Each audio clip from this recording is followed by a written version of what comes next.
За хамтдаа Эхлэл номны 29 дугаар бүлэг, 30 дугаар бүлэг, 31 дугаар бүлэг гэдэг 3 бүлгийг уншчихлаа.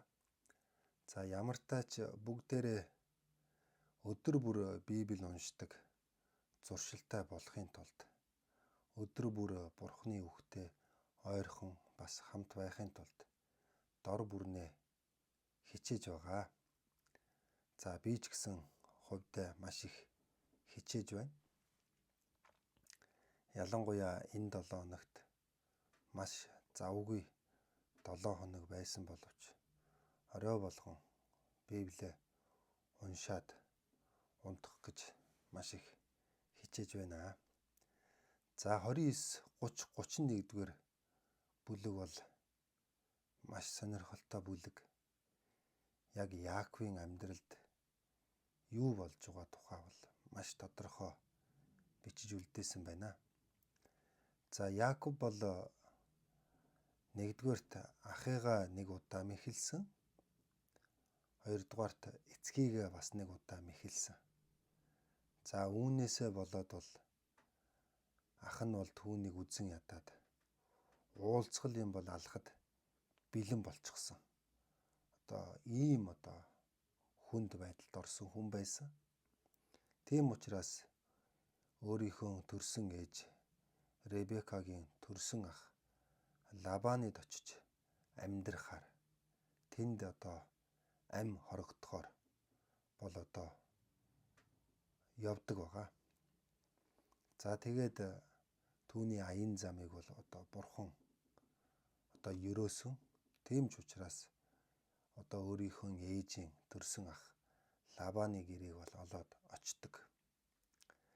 За тэгээд Лабан бол Лиа, Рахил гэдэг хоёр хөөрхөн охинтой ийм сайхан айл байсан. За манай Яаков бол ерөнхийдөө баг охин Рахилд бол нилээдгүй хайртай болно. Тийм учраас баг охиноо надад эхнэр болгоод өгчхөө. Би хов хоосон учраас харин тэр охины төлөө бол 7 жил танаа ажлыг хийя гэдэг баг. Ингээд 7 жил бол Рахилийн төлөө хөдөлмөрлсөн. Харамсалтай нь өглөө сэрсэн чинь нөгөө гэрт нь Рахил биш Лиа байж байдаг. За ингээд Лабан бол Яаковыг эхний удаа мэхэлж байгаа нь энэ юм.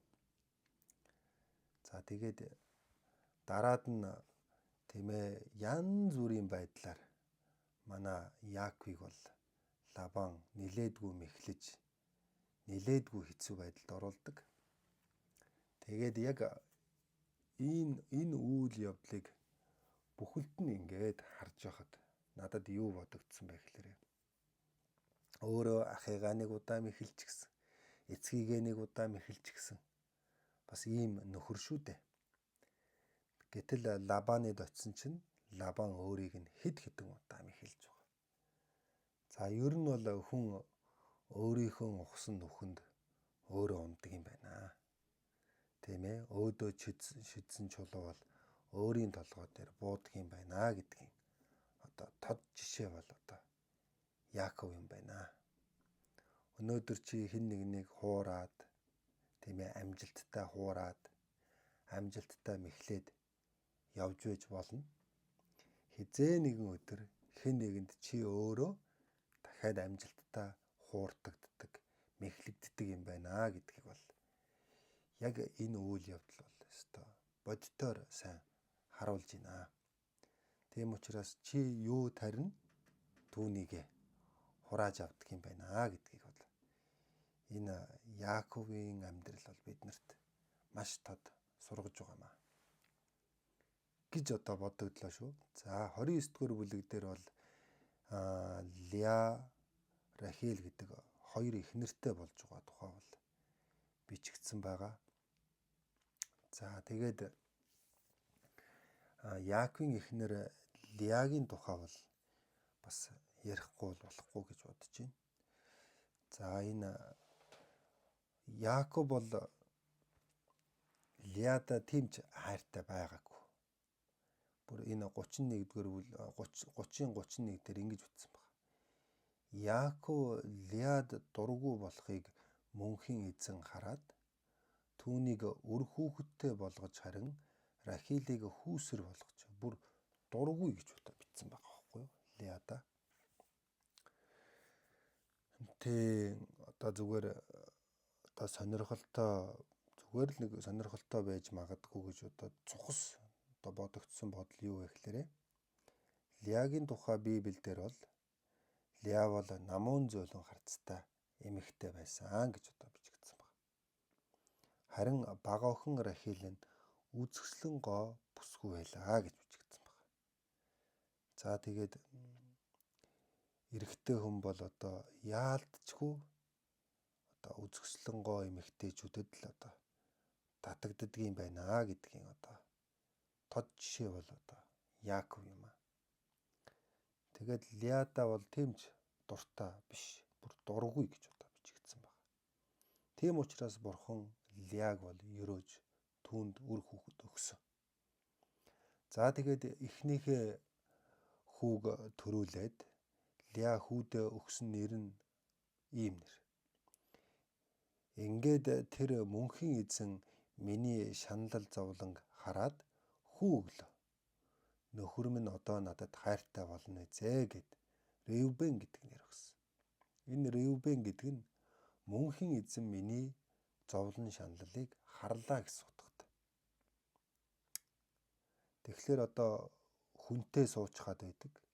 Нөхөр нь өөрийгөө хайрлахгүй байна гэдэг бол одоо эмэгтэй хүний хувьд бол өстой зовлон шанал юм аа. За дараад нь дахиад хүү төрүүлнэ түүндээ мөнхийн эзэн сонссон учраас бас нэг хүү өглөө. Тэ?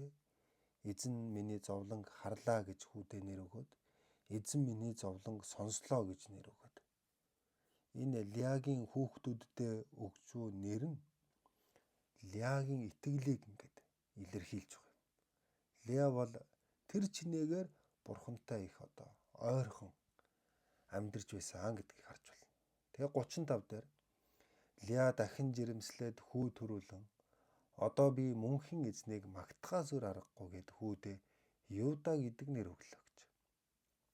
Тийм байгааз Бурхантай илүү ойрхон баг. За гэтэл Рахилийн одоо 4 дэх 30 дугаар бүлэг дээр гарна. 30 дугаар бүлэг дээр Яаковд хүүхэд төрүүлж өгч чадахгүй нь гэдгээ мэдээд Рахил эгчтэй атаархан нөхөртөө хэлэхдээ чи надад хүүхэд өгөхгүй бол би үхэн шүү гэхэд. За энд бол Рахилийн одоо 4 дэх бол одоо энд бичигдсэн байгаа юм. Тийм ээ. Та чи намайг жирэмсэн болгож чадахгүй юм бол би үхий шүү, үхлээ шүү гэж одоо сүрдүүлэх маягтай өгүүлбэрийг Яаковд одоо хэлсэн байгаа юм. Тэгэхээр энэ Леагийн итгэл, Леагийн зан чанар, Рахилийн итгэл, Рахилийн зан чанар хоёр бол одоо тэнгэр газар шиг ялгаатай. Итгэлээр бол одоо Леа илүү мундаг харагдаж байгаа юм. Гэтэл Яаков бол Леагаасаа илүү Рахилтай одоо сайн байх жишээтэй. За энэ бол одоо манай эрэгтэй хүмүүсийн сул тал юм аа гэж одоо бодогдож шүү. За би ч гэсэн одоо хүлээн зөвшөөрч байна. За тэгээд уншиж байгаад би энэ 29 30 дугаар бүлгийг уншиж байгаад надад хамгийн их таалагдсан бас надад бас сургамж өгсөн зүйл бол за энэ байсан. За 12 дугаар бүлгээс би уншиж өгье. 31:12 нь тэр надад хандан харвуу хээлтүүлж байгаа бүх ухан нэг бол алаг, нэг бол цоохор, эсвэл толботой байна. Лабан чамайг хэрхэн мэхэлхийг би харсан. Тэгж байгаа биз? За Бурхан Яаковд юу гэж хэлсэн бэ гэхээр Лабан чамайг хэрхэн мэхэлхийг би харсан гэж хэлсэн. За энэ өгүүлбэр бол надад өстой маш гоё урамтай байсан. Яагаад тэгж санагдсан бэ гэхээр би харсан гэдэг нь хэн харсан бэ гэхээр Бурхан харсан байхгүй. Лабан Яаковыг хэд хэдэн удаа мэхэлж байсан. Хуурж байсан гэсэн үг тийм. Өөрөөр хэлбэл хэд хэдэн удаа Яаков хохирж байсан.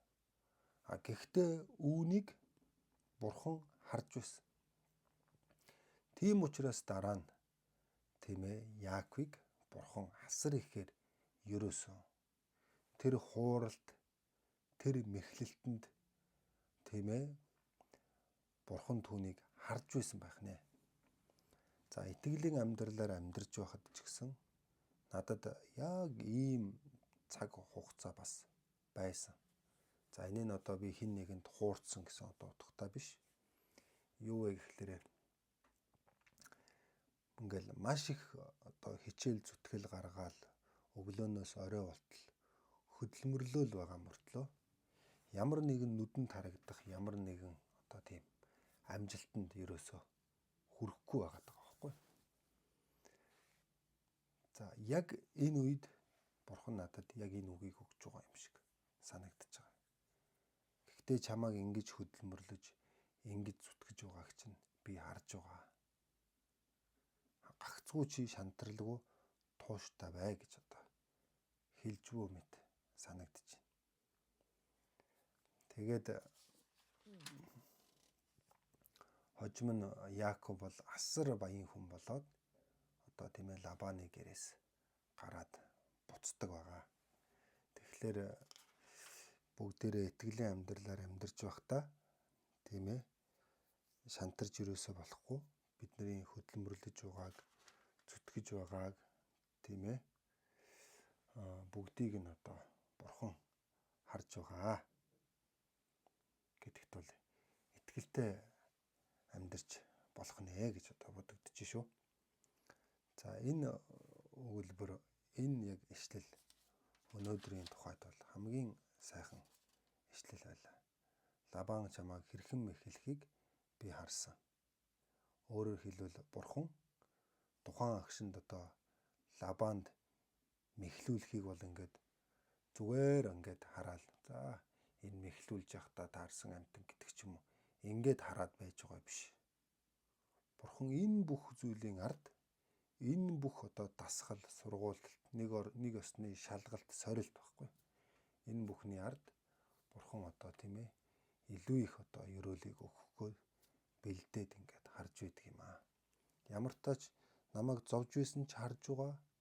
Тийм ээ ямар ч нөхцөлд Бурхан намайг харж байгаа нь бол гарцаагүй юм байна гэдгийг энэ ишлэл бол найдвартай хэлж өгч байгаа юм. За өнөөдөр энэ хүргээд өндөрлөе. За өдөр бүр Библийг унших аяллаа битгий зогсоогоорой гэж одоо хэлж байна. Хамгийн гол нь Библиэтэйгээ хамт байгаарай. Сайхан амраарай.